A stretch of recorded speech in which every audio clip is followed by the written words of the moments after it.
Primera de Corintios capítulo 15,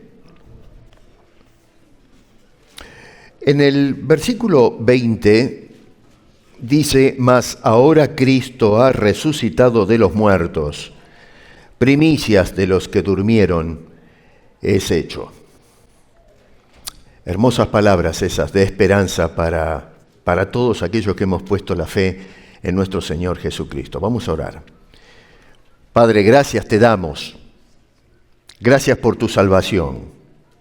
Hace un par de días escuchábamos alabanzas que estaban enfocadas en la obra que hiciste en la cruz y tu palabra, Señor, que nos recordaba el impacto que tiene en nuestras vidas esa obra. Hoy se ha cumplido 2000 años del momento aquel que el sepulcro se abrió para dar libertad a tu cuerpo, resucitado, Señor, poniendo fin a la muerte. Y gracias por eso también. Te rogamos ahora que vamos a reflexionar en lo que quedó registrado o plasmado en tu palabra, que eso nos hable al corazón, Señor. Y te lo pedimos humildemente en el nombre de Cristo Jesús. Amén. Esta mañana, cuando despertamos con gloria, tenemos un ventanal de techo a piso, ¿no? en el departamento, en el cuarto, y podemos ver todos los amaneceres. Es algo muy lindo. Y no sé, por alguna razón, cuando comenzaba ya a despuntar el día, muy temprano, nosotros tenemos un devocional ahí en la cama cuando nos levantamos. Y mi mente se transportó porque justamente leímos juntos el pasaje cuando aquellas 3 mujeres fueron al sepulcro y fueron muy de mañana cuando el sol comenzaba a salir. Y esa imagen me vino a la mente. Estaba nublado, ¿no? Gloria me decía, hoy no se ve el sol, pero sin embargo me recordó ese momento en que aquellas mujeres, cuando empezaba a salir el día, fueron para encontrar a un cuerpo, y se encontraron con que no había cuerpo, sino un sepulcro vacío.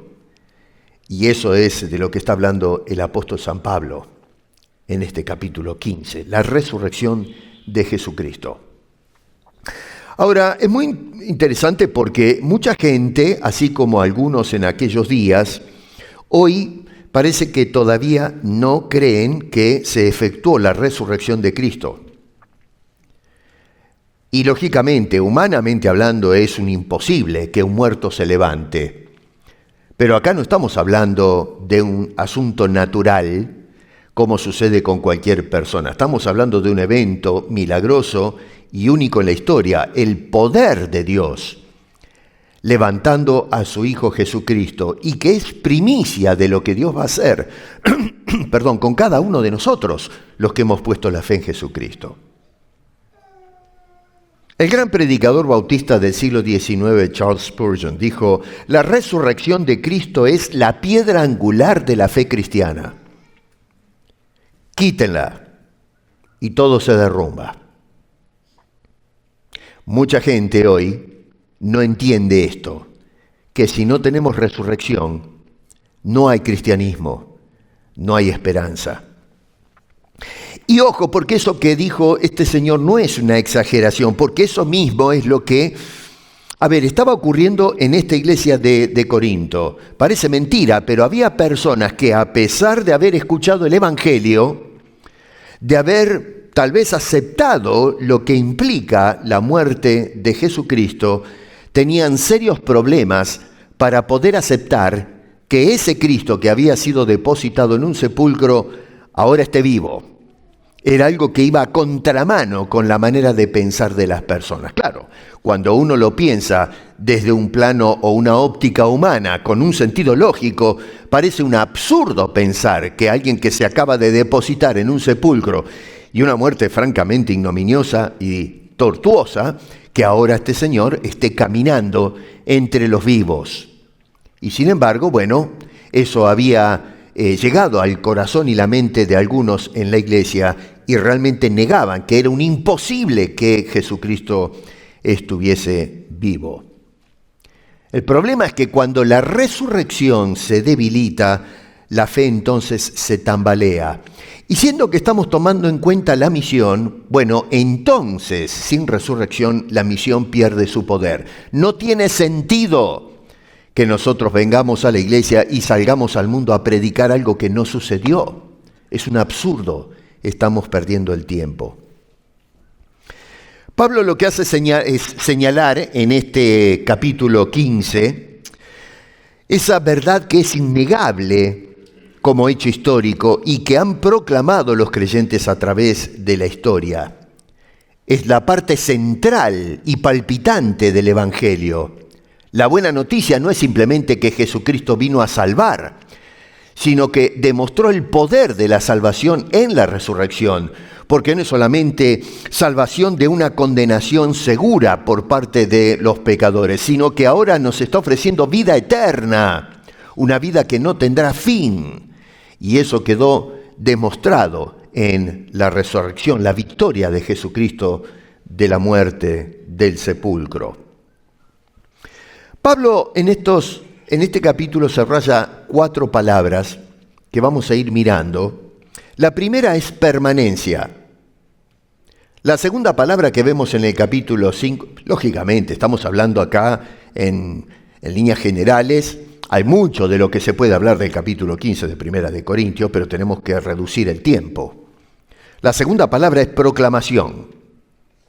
La tercera palabra es poder y la otra es perseverancia. Ahí van apareciendo en la pantalla, ¿no es cierto? 4 palabritas. Y están incluidas en todo el enfoque exegético o interpretativo de este capítulo 15, y todo para que los lectores y los creyentes de Corinto sepan que todo lo que hagan en y para el Señor no es desperdiciar el tiempo. Que realmente lo poco o lo mucho que hagamos realmente no es un desperdicio, sino es algo que lleva bendición. Y que por supuesto es esos tesoros que a veces vamos acumulando en el cielo cuando vivimos para Cristo en este plano de existencia. El apóstol Pablo está hablando acá del Evangelio.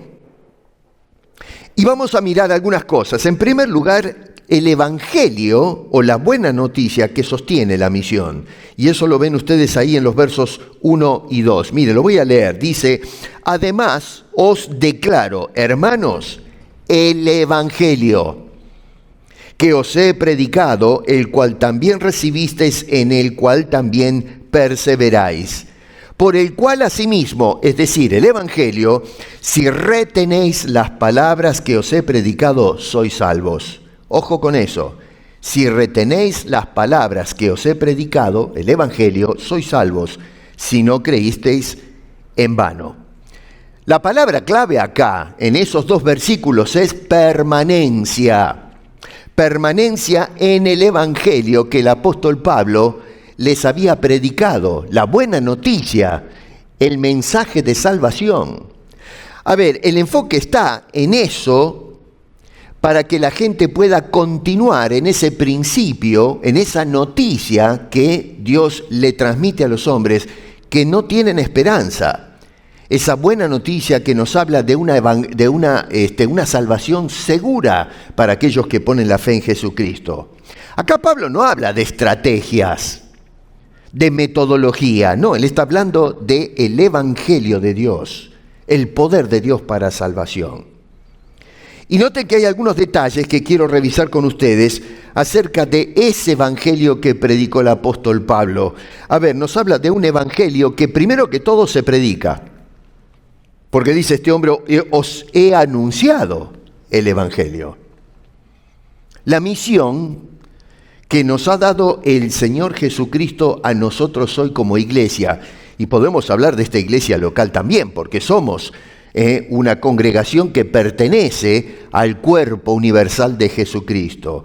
Bueno, esa misión comienza hablando, comienza proclamando esa buena noticia, ese evangelio, no asumiendo, sino hablando con la gente acerca de ese evangelio. A ver, el apóstol Pablo, cuando escribe a los romanos, le está diciendo que la fe de las personas viene por el oír. ¿Pero el oír de qué? El oír de la palabra de Dios, que empieza con el evangelio. No podemos hablar de un montón de cosas que no estén vinculadas primero con el evangelio o la buena noticia de la salvación. Así que el evangelio debe ser un evangelio que se predica fundamentalmente. La misión de la iglesia es predicar el evangelio. Nosotros vivimos hoy en una etapa en que la iglesia parece que perdió esa consigna. Ciertamente que debemos edificarnos doctrinalmente hablando, pero eso es interno. Pero el evangelio es algo que va hacia afuera. Es el propósito de la iglesia en la tierra, de que nosotros podamos ser testigos de Cristo. Hoy vemos que la sociedad recibe el testimonio de muchas cosas, pero no de la buena noticia de salvación y esperanza a través de la predicación del evangelio. No solamente es un evangelio que se predica, pero también es un evangelio que se recibe, dice este hombre, el cual también recibisteis. Y con esto nos vamos dando cuenta de una dinámica, y es que el evangelio no solamente tiene que ser oído, pero tenemos que recibirlo. Lo que Dios nos está ofreciendo, tenemos que, en fin, hacernos carne de eso. Hoy en el mundo, estaba mirando esta mañana un poquito en las noticias, que acá en Toronto se está haciendo la peregrinación, ¿no? Y pasa el Cristo por las calles, creo que lo hacen en San Clair o algo por el estilo, hace muchos años que se hace esto, ¿no? Y pasa el Cristo crucificado, la gente se agolpa a ver esta situación, los periodistas se estaban preguntando, van con la imagen de una estatua de Cristo en el hombro cargada, y otras imágenes por el estilo, tratando de evocar el sacrificio de nuestro Señor. Y yo pensaba cuando veía todo eso, ¿y de qué te sirve? ¿De qué te sirve eso? Irónicamente, mucha gente piensa que porque fueron a una procesión, ya cumplieron. Pero el apóstol Pablo predicó el evangelio para que sea oído y recibido, no simplemente visto y considerado. Si no somos receptores de la obra que Dios nos está ofreciendo gratuitamente, no hay salvación. Así que es un evangelio predicado, ese evangelio debe ser recibido y debe ser un evangelio en el cual debemos perseverar. Porque este hombre, noten que dice, en el cual también perseveráis, si retenéis la palabra, sois salvos. Y eso es muy importante lo que está diciendo el apóstol Pablo, porque, a ver, noten que no dice seréis salvos, sino sois salvos. No es una posibilidad, si nosotros somos receptores del evangelio, el asunto está sellado. La persona que permanece en la fe, la persona que realmente ha confesado, lo que está haciendo ahora es manifestando mediante esa confesión que ha sido salvo. Lamentablemente, en la religión de aquella época, en los días, digamos, del apóstol Pablo, entre judíos y otras creencias, la gente pensaba que la permanencia era lo que garantizaba que la persona vaya a recibir la salvación. Es decir, para que sea más claro esto, debían hacer ciertas cosas para entonces garantizar la salvación. Pero lo que está diciendo el apóstol Pablo es que en la permanencia es el resultado, es la evidencia de que hemos sido salvos. Primero somos salvos, después permanecemos. No es al revés. La verdad es que mucha gente hoy piensa que para poder ser salvo en aquel día tengo que permanecer en la fe y le damos vuelta al asunto. Teológicamente es incorrecto. No hay nada que yo pueda hacer para ser salvo. La obra la hizo toda Dios en Cristo Jesús. Así que mi permanencia es el resultado que hemos sido salvos. La pregunta acá es, ¿permaneces en el Evangelio? Porque ahí tienes la fórmula. Si permaneces, es porque eres salvo, porque Dios te ha salvado y estás ahora dando fe y estás dando una demostración de esa realidad existencial que plantea el apóstol San Pablo. Así que La misión entonces se sostiene en un evangelio que no solamente se escucha, sino que también se recibe. Así que estamos hablando en la primera parte de este capítulo de el evangelio que sostiene la misión. Los versos 3 al 11, y ya entramos en el grueso del capítulo, nos habla del mensaje que define la misión. ¿Qué clase de evangelio estamos predicando en la actualidad? Y acá la palabra que, digamos, es central en esto es proclamación. ¿Qué es lo que debe proclamar la Iglesia de Jesucristo? Y esta pregunta que estoy haciendo es importante porque hoy lamentablemente creo que la Iglesia no está proclamando el corazón del Evangelio. Hoy estamos más acostumbrados a escuchar a personas que hacen decretos en los púlpitos, oraciones de demanda, ministerios de sanidad, ministerios de liberación, ministerios de enriquecimiento financiero. Tenemos ahora el ministerio de la danza y ya cada vez nos vamos más a la banquina, ¿no? Con las creencias. Y eso es lo que se predica desde los púlpitos, a los gritos. No vemos el llamado a los perdidos para salvación. Así que, ¿qué es lo que se tiene que proclamar cuando abrimos nuestros labios para hablar al mundo acerca de nuestra fe? Bueno, lo primero que dice el apóstol Pablo, verso 3, es que Cristo murió por nuestros pecados. El contenido del Evangelio. Es decir, lo que está haciendo Pablo es presentando un punto teológico central que es la sustitución. Cristo murió en tu lugar. Lo que le estamos diciendo a la gente cuando le damos la buena noticia es alguien te reemplazó. Tú debías pagar por tus pecados, pero Dios sustituyó al culpable por el inocente. Ese es el punto de inicio del Evangelio. ¿Qué estamos predicando hoy? ¿Hablamos de sustitución? No. Hoy hablamos de victoria, hoy hablamos de prosperidad, hablamos de salud, pero no hablamos de la obra de sustitución de nuestro Señor Jesucristo. Dice en el verso 3, porque primeramente, os he enseñado lo que asimismo recibí, que Cristo murió por nuestros pecados conforme a las Escrituras, ¿no es cierto? La segunda cosa, tengo aquí corriendo, verso 4, no solamente que Cristo murió, pero resucitó. Es decir, victoria. Dice, y fue sepultado, y que resucitó al tercer día, que es lo que estamos recordando hoy.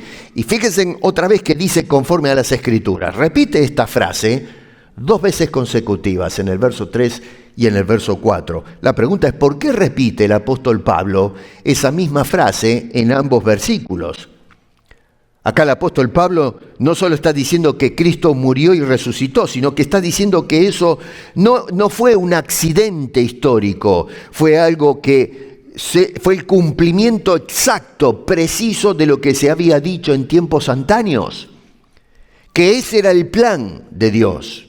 Por eso es que cuando Pedro predicó y le hablaba a las multitudes en el primer sermón, les indicó, ustedes se entregaron al Señor por el determinado consejo de Dios. Esto es algo que Dios había determinado, esa palabra que a veces, no sé, a mucha gente hoy no le gusta escuchar eso, ¿no? Que Dios predestine o Dios destine los planes, incluso el tema de la cruz. Pero eso es lo que nos dice el apóstol Pedro por inspiración en el primer discurso. Así que Cristo murió por nuestros pecados, Cristo resucitó y versos 5 al 10, Cristo se manifestó. Y acá es donde tenemos la evidencia histórica que presenta el apóstol Pablo. No leo esos versículos porque son un poquito más extensos. Ustedes léanlo después en casa con detalle. Acá lo que está haciendo Pablo es presentando o argumentando las evidencias históricas de la resurrección de Jesucristo. Y 4 veces aparece en el verso 4 la palabra apareció. Así que es deliberado lo que está diciendo Pablo. ¿Por qué dice 4 veces apareció? Bueno, porque había personas que negaban en el versículo 2, en la segunda parte, la resurrección de Cristo. Pablo dice, ¿cómo dicen algunos entre vosotros que no hay resurrección de muertos? Si apareció en 4 instancias diferentes, a diferentes personas, un Cristo vivo. ¿Cómo va a aparecer un muerto? O bien todas estas personas mienten deliberadamente, lo cual los de Corinto no se lo creían, tenían confianza en el testimonio de estas personas, o bien ciertamente apareció, como ellos decían y clamaban, entre ellos el mismo apóstol Pablo, ¿no es cierto? El Cristo apareció vivo. Un muerto, francamente, no aparece de nuevo. Y si aparece, aparece enterrado, pero no vivo entre nosotros. Y sin embargo, eso es lo que testificaron estas personas. Entonces, Pablo conecta todo esto diciendo en el verso 11, así predicamos y así habéis creído. La pregunta es, ¿qué es lo que estamos predicando hoy? ¿De qué está hablando la iglesia de Jesucristo? Y digo iglesia en un sentido individual, cada uno de los miembros de la iglesia, y luego como corporación, como cuerpo de Cristo, o como congregación, que es lo que realmente le estamos proclamando al mundo y a la sociedad, que es lo que la gente está recibiendo hoy como mensaje de amor y esperanza. La misión no inventa el mensaje, no trata de convencer a la gente mediante retórica, proclama un hecho histórico y es un Cristo muerto y resucitado por el poder de nuestro poderoso Dios. El evangelio que sostiene la misión, el mensaje que define la misión, versos 12 al 57, la verdad que impulsa la misión. La palabra clave acá que subraya el apóstol Pablo en esta sección es poder. El poder de Dios en acción. Nosotros podemos saber casi esta pequeña sección la podemos dividir más o menos en 3 partes como para ordenar nuestras ideas, ¿no es cierto? Y lo podemos introducir esto con una pregunta. ¿Qué sucede si realmente la resurrección no tomó lugar? Supongamos por un momento, como algunos en Corinto pensaban, que no puede ser, no puede haber resurrección de los muertos. Bueno, supongamos por un momento, ¿qué sucede si estas personas tenían razón y Cristo jamás resucitó de entre los muertos? Bueno, el problema es que sin resurrección, hermano querido, no hay nada. Cristo murió en la cruz, sí, fenómeno, recordamos su sacrificio, pero ¿y qué hacemos con eso? Podemos hablar de una persona extraordinaria, si quieren podemos echar, ¿no es cierto?, allí en toda la lista los milagros que hizo, que ciertamente hoy nadie que tenga 2 dedos de frente va a negar los hechos históricos que nos narran los evangelios acerca de los portentos que hizo Jesús. Bueno, está bien, fenómeno, pero murió. ¿Qué pasa si nos quedamos con la cruz? No tenemos absolutamente nada. No tenemos ninguna esperanza. La conclusión de Pablo es en tal caso que dice, vana es no solo nuestra predicación, porque estamos hablando de algo que no tiene sentido, sino la fe que ponemos en la predicación, el mensaje que estamos predicando. Porque cuando yo estoy predicando algo específico, estoy poniendo la fe en el mensaje, estoy diciendo, esto que estoy diciendo es real. Así que si nuestra predicación no sirve, la fe que pongo en lo que estoy predicando tampoco sirve. Eso es lo que está tratando de hacerles entender el apóstol Pablo a estas personas. En tal caso, en el verso 15 dice que venimos a ser, primero que todo, falsos testigos. Es decir, estamos hablando de algo que no tomó lugar. Estamos engañando a la gente. Y por supuesto nos estamos engañando, primero que todo, a nosotros mismos. Estamos dando un testimonio falso, un testimonio de algo que nunca tomó lugar. Hay personas hoy que, no sé, en los medios periodísticos a veces encontramos personas que dan testimonio de algún suceso y resulta que después nos enteramos a la postre de que es todo un invento, toda una mentira. ¿No ha pasado eso, que han leído algo y se han descorazonado, que les han mentido un cuento? Bueno, eso es lo que sucedería si estamos predicando un evangelio sin resurrección. Estamos hablando de una farsa colosal. Yo digo, ¿para qué en estos 2000 años gente dedicó su vida para, predicar una flagrante mentira a la posteridad? Si ese es el caso, dice el verso 19, somos dignos más bien de lástima. Y la razón es porque en realidad no hay resurrección de los muertos y por ende entonces nuestra esperanza Es una ilusión absurda. Sin resurrección, hermanos, el cristianismo colapsa por completo. Tenemos que cerrar las iglesias, vender las propiedades y dedicarnos francamente a otra cosa. Sin resurrección no hay nada. Ahora, el cambio viene que con resurrección, versos 20 al 49, todo cambia. Por un lado, sin resurrección no tenemos absolutamente nada, pero con resurrección cambia absolutamente todo. No es solamente que cambia la historia de la cruz, todo cambia. Por lo pronto notamos que, este señor nos hace esa declaración gloriosa, verso 20, dice, más ahora, en contraste a la negación, dice ahora, ha resucitado de los muertos. Lo que está diciendo es, esto es cierto, esto tomó lugar. Aunque algunos dicen que no hay resurrección, él dice, ahora ciertamente hay resurrección. Y esto es primicia de los que durmieron, es hecho. Es decir, esta es la primera fase de la resurrección que va a venir después, que es la de todos aquellos que ponemos la fe en Cristo Jesús. Por lo pronto, ¿qué es lo que cambia? Versos 21 y 22, la muerte pasa a resurrección. Fíjense en ustedes allí lo que dice este señor. Por cuanto la muerte entró por un hombre, también por un hombre la resurrección de los muertos. Porque así como en Adán todos mueren, también en Cristo todos serán vivificados. Ese es el gran cambio.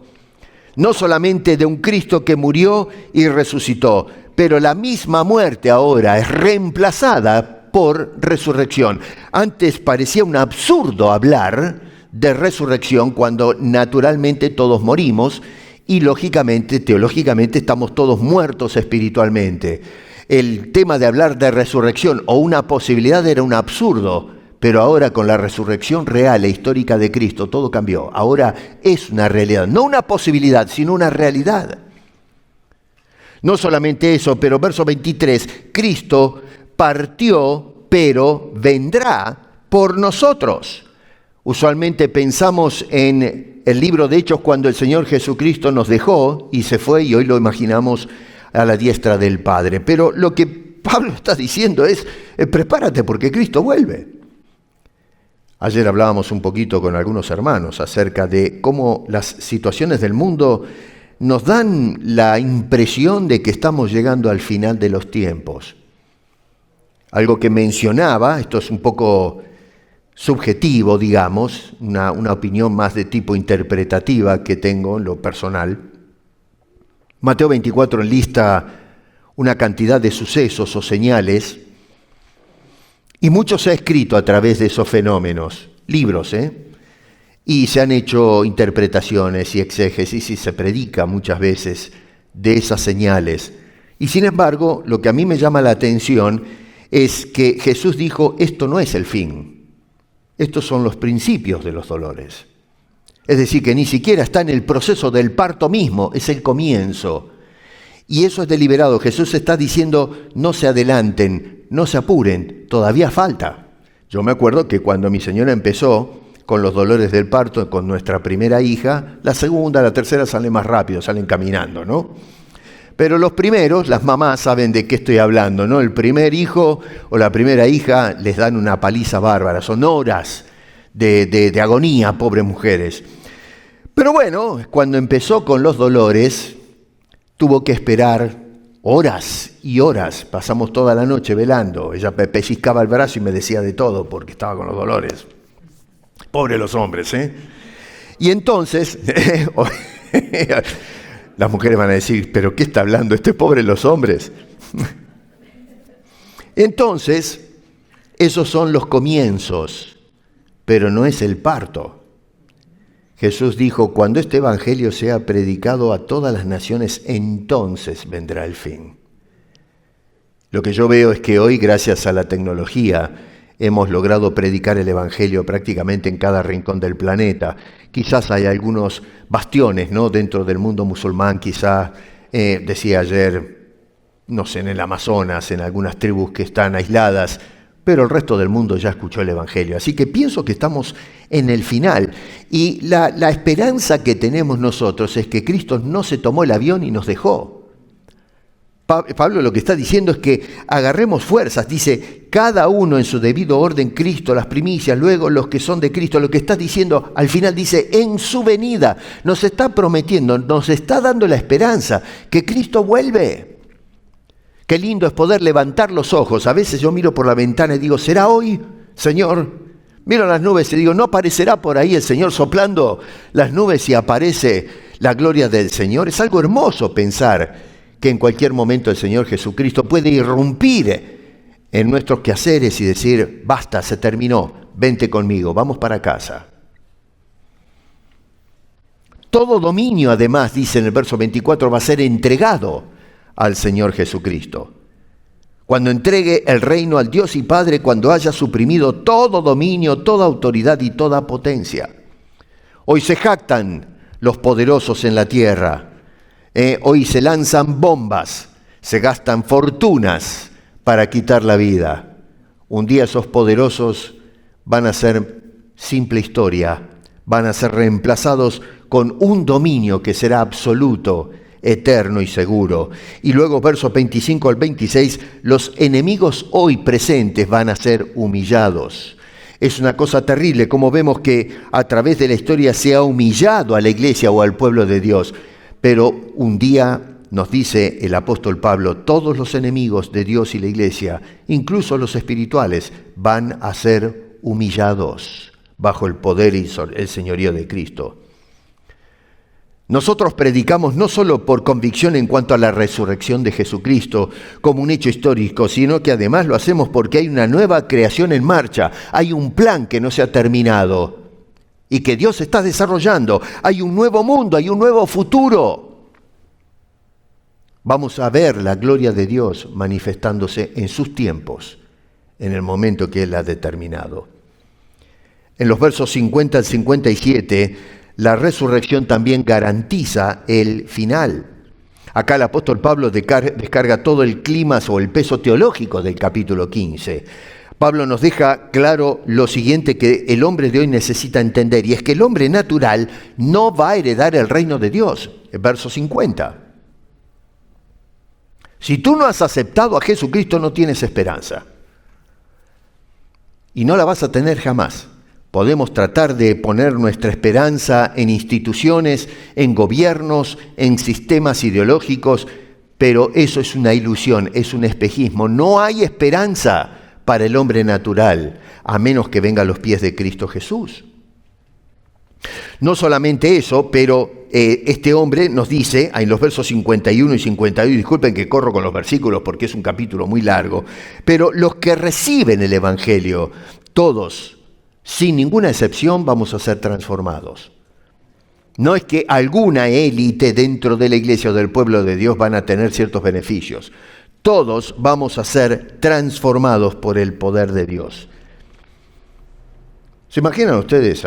Hoy hay toda una industria para tratar de cambiar la apariencia, La gente se mata en los gimnasios, se mira en el espejo para ver la figura. Hacen dietas, pero brutales, se matan de hambre, se la pasan tomando juguito todo el día, o un licuado para bajar las pancitas. Y ahora que estamos en primavera, es interesante, en el edificio donde yo voy, yo tengo que hacer ejercicio por asuntos de salud, ¿no?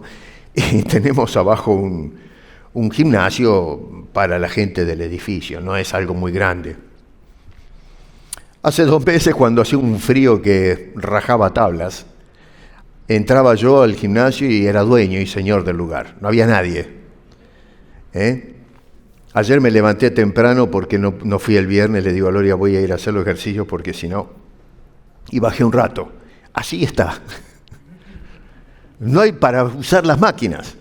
De repente ahora la gente tiene que bajar los rollos porque ahora viene la época de la mallita, ¿no? Las señoras tienen que ver a las mujeres, está lleno de mujeres, todas en la cinta, en la bicicleta, se están matando, sudan sangre, porque tienen que ponerse a medida, porque vienen los días en que tienen que ir a la playa y ponerse la mallita.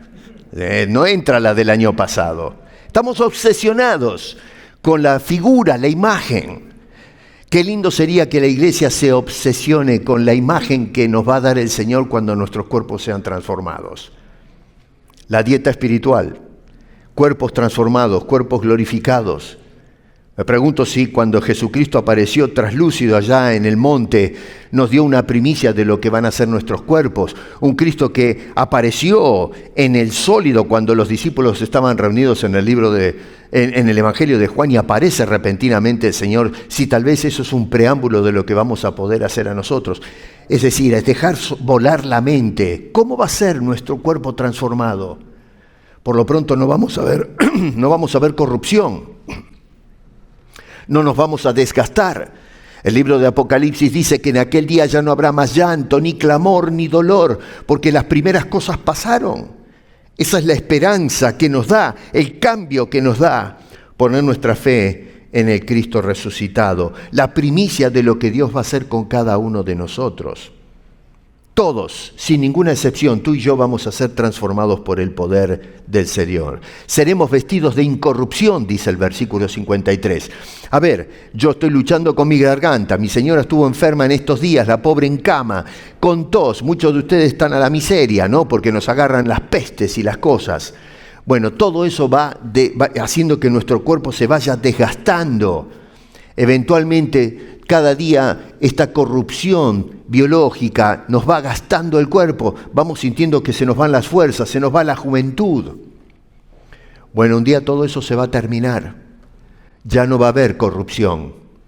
Inclusive cuando llevamos a una persona al sepulcro y sabemos que su cuerpo se va desgastando poco a poco, eso va a dejar de existir. No habrá más muerte, no habrá más descomposición. La muerte, dice el apóstol Pablo, verso 54, dejará de existir, dejará de ser. Lo que parecía el final para los hombres, porque la muerte eso es como la entendemos, el final de la carrera. Bueno, el final va a ser su existencia. No habrá más muerte. Lo único que tendremos es el futuro y la vida eterna. Por eso el apóstol Pablo en el verso 55 dice, ¿dónde está, oh muerte, tu aguijón? Tiene esta osadía de desafiar a aquel que realmente es el imperio de nuestra existencia. Pero Pablo dice, se terminó. ¿Dónde está tu soberbia? ¿Dónde está tu muerte, tu aguijón? ¿Dónde, oh sepulcro, tu victoria? No solamente, la muerte era lo que marcaba el final, pero el sepulcro era el recordatorio constante. Ustedes caminan por el cementerio y ven lápidas. Y cada vez que vemos la lápida es un recordatorio que la muerte venció, que la muerte se llevó a alguien, que quizás si cavamos el pozo encontramos los restos descompuestos o huesos nada más, si quedó algo. El sepulcro nos recuerda que somos una casta derrotada y sin embargo Pablo ahora se para de frente y dice, a ver ahora, ¿dónde está tu aguijón, oh muerte, que nos hacías temblar? Y las lápidas, los sepulcros que nos recordaban que la muerte es invencible. ¿Dónde está tu poder? ¿Dónde está tu memoria? Todo ha sido arrasado en la resurrección de nuestro Señor Jesucristo. La muerte no tiene la última palabra. Dios la tiene. Y lo demostró en la persona de Jesucristo.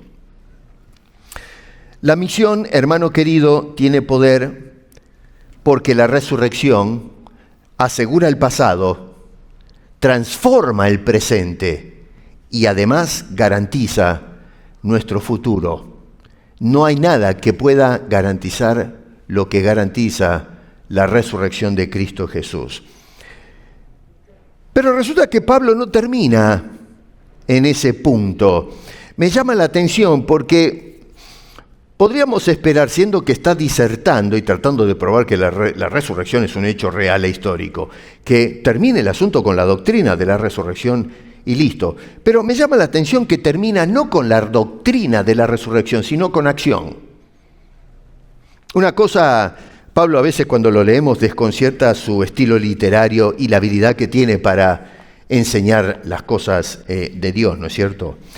Este hombre nos va a mostrar algo muy interesante. Fíjense, en el verso 58 dice, así que hermanos míos amados, estad firmes. Ese es el final de toda la tesis.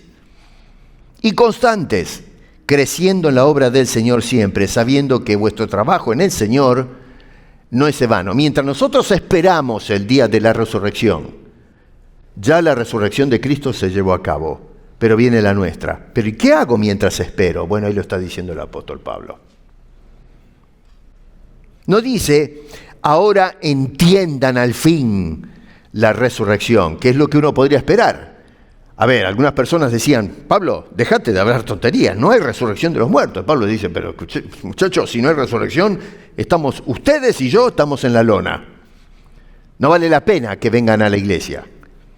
Pablo dice, ciertamente Cristo resucitó. Pero entonces no está tratando de agarrar a esta persona y decir, entiendan la resurrección, que por cierto es el contenido del capítulo, pero no termina ahí, no desemboca en eso. Lo que él le va a decir a estas personas es, vivan a la luz de la resurrección. No simplemente conocer que hay resurrección, pero vívanla. Que nuestras vidas estén caminando el camino de la resurrección.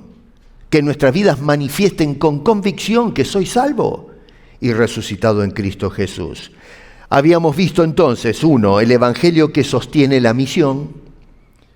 Estamos viendo el mensaje que define la misión. La tercera es la verdad que impulsa la misión, pero entonces la conclusión que nos hace el apóstol Pablo es, en el verso 58, la respuesta a la misión. Repito, Pablo dice, y acá la cuarta palabra final, digamos, es perseverancia. La resurrección de Cristo, que nos da la convicción de nuestra resurrección, tiene que darnos a nosotros una vida perseverante. Una vida de constancia en el camino de la fe. Dice este hombre, estad firmes. Hoy tenemos cristianos tambaleantes. Estamos un día y otro día no.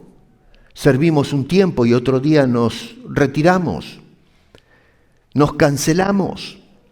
La iglesia misma ha dado un paso a un lado para que el secularismo tome lugar en la escena del mundo. Nos hemos quedado quietos, inactivos, ya no evangelizamos. No lo hacemos a lo menos en la forma en que se hacían siglos atrás o años atrás. A principios del siglo XX hubo una explosión de trabajo evangelístico, de misión. Hoy hemos perdido esa pasión por evangelizar, por compartir el evangelio, por ver almas entregadas a Cristo Jesús. Estad firmes, dice este hombre. Y no solamente eso, pero dice, y sean constantes. Eso es permanencia. Y noten que es específico, dice constante, porque no puede estar constante en qué, venir todos los domingos a la iglesia. Ya hemos hablado que tenemos un mandato de congregarnos, pero Pablo no se está refiriendo a eso ahora. Él está diciendo que seamos constantes. Creciendo en la obra del Señor. De las Pascuas del año pasado hasta este año, si hacemos una reflexión personal, ¿hemos crecido? Como iglesia local hemos crecido, y no pensemos en número.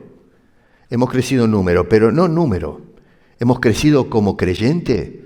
Mi fe creció. Hoy me siento más cerca del Señor. Vivo una vida más confiada en el Señor, a pesar de las problemáticas que encaramos. El domingo que viene voy a hablar acerca del sufrimiento, así que prepárense. ¿Cómo encaro el sufrimiento? Porque la realidad de la vida cristiana es una vida sufrida. ¿Pero qué hago con eso? Entonces la vida cristiana es un desarrollo constante, crecer en el Señor, no quedarnos estancados. Eso es lo que nos dice el apóstol Pablo, creciendo en la obra del Señor. Y segundo, teniendo la seguridad o el conocimiento que no trabajamos en vano, dice el apóstol Pablo, que vuestro trabajo en el Señor no es inútil, no es pérdida de tiempo. Cada cosa que tú estás haciendo hoy, esperando y caminando en la senda de la resurrección, que todo lo que haces, todo lo que inviertes, no es en vano. Dios está tomando nota. Cuando te pones a orar, no es en vano. Cuando abres tu Biblia, no es en vano. Cuando vienes a la iglesia, no es en vano. Cuando compartes el evangelio con alguien, aunque la persona te diga, no me interesa, no es en vano. Miren, yo he conocido personas que les he hablado del evangelio Y a la postre me entero de que se entregaron a Cristo. No se entregaron cuando yo les hablé, lo hicieron después. Y estoy seguro que muchos de ustedes han experimentado lo mismo, que le han hablado a alguien y parece que no le entró por ningún lado, y sin embargo al tiempo nos enteramos que la persona se ha entregado a Jesucristo. El trabajo no es en vano, no estás perdiendo el tiempo. Eso es lo que plantea el apóstol San Pablo. En conclusión, ¿qué sacamos de todo esto? La resurrección, hermano, no es un mito, no es un invento, no es tampoco otra doctrina que encontramos a través de las Escrituras, que lo es doctrina, pero no es el todo, es una de las doctrinas. No es solamente un evento que tomó lugar hace 2000 años atrás, es una realidad que sostiene cada fe, ¿no es cierto?, en cada uno de nosotros. Es algo que debe impulsar nuestras vidas hacia adelante, a servir al Señor, y es lo que le da sentido a lo que hacemos para Dios hoy en el presente, los que cantan, los que predican, los que enseñan, los que acomodan las sillas, los que ayudan abajo con la cafetera, todo lo que hacemos para el Señor, lo que hacemos cuando le damos una mano a un vecino en el nombre de Cristo, cuando le hablamos de Cristo a alguien o le damos un folleto, todo lo que hacemos durante la vida diaria, todo lo hacemos para Dios y para su gloria. Si Cristo resucitó, predicamos. Si Cristo resucitó, perseveramos. Y si Cristo resucitó, y eso no nos queda la menor duda, trabajamos sin rendirnos. Así que en este día, ciertamente recordamos la resurrección de nuestro Señor hace ya 2000 años atrás, pero no es para que hagamos un repaso histórico, es para que sigamos caminando, convencidos de esa resurrección. Dice el apóstol Pablo, es la primicia a Jesucristo, pero luego seguimos nosotros. Y entonces, como Pablo, podemos decir, muerte, a mí no me preocupas. Si quieres mostrar tu aguijón, tus colmillos, aquí estoy. Y el sepulcro, no me interesa tampoco. Ciertamente que mi cuerpo algún día va a parar ahí adentro, pero no tiene la llave que cierra la puerta.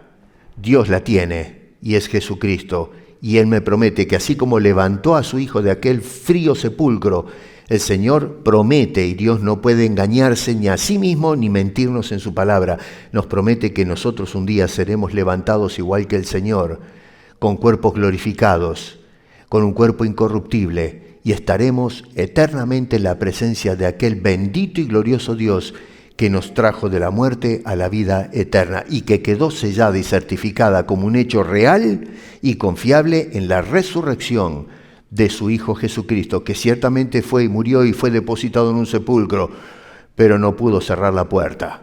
Eventualmente el Señor salió de ese lugar y se mostró vivo y apareció a todos para que creamos en ese evento y creamos lo que significa para cada uno de nosotros. Hermano, Cristo hoy está vivo y nos promete que nosotros en Cristo no vamos a estar, estamos vivos, tenemos la vida eterna, somos salvos, no que vamos, sino ya soy salvo, las garantías que nos da la palabra de Dios. Si tú por casualidad no has aceptado entonces ese regalo precioso que hace Dios, bueno, hoy es el día. Lo que tienes que hacer, en realidad no puedes hacer nada, lo hizo todo Dios en tu lugar. Pero entonces es poner tu fe, creer en lo que Dios hizo a tu favor, de aceptar ese regalo hermoso que el Señor nos da a través de su sacrificio. Así que ven y arrójate a los pies del Señor, declarando Señor y Salvador de tu vida, para que tú también seas un resucitado por ese poder de Dios. ¡Viva Jesucristo! ¡Viva la resurrección! Padre, gracias te damos por esto que nos indica el apóstol Pablo. Hoy, igual que ayer, muchas personas dudan de la posibilidad de la resurrección y sin embargo es un hecho histórico. Algunos todavía se atreven a negarla, pero los hombres de Dios y tú mismo, Señor, la afirmas y la evidencia gloriosa que tenemos del poder de la resurrección es Cristo mismo. Te damos gracias, oh Dios Padre, por haber levantado a tu Hijo y por ahora darnos la esperanza que un día nosotros, a pesar de las amenazas de la muerte, hoy tenemos vida en Cristo Jesús. Estamos resucitados con Cristo. Estamos al lado de Cristo en las mansiones eternas. Dice el apóstol Pablo que ya fuimos bendecidos con toda bendición espiritual en los lugares celestiales en Cristo. Y te damos gracias por eso, Señor. Una vez más, si alguien en nuestro medio o a través de la cámara no ha aceptado a Cristo, toca su corazón y tráelos a los pies del Salvador. Porque te lo pedimos humildemente y con acción de gracias en el nombre precioso de Cristo Jesús. Amén.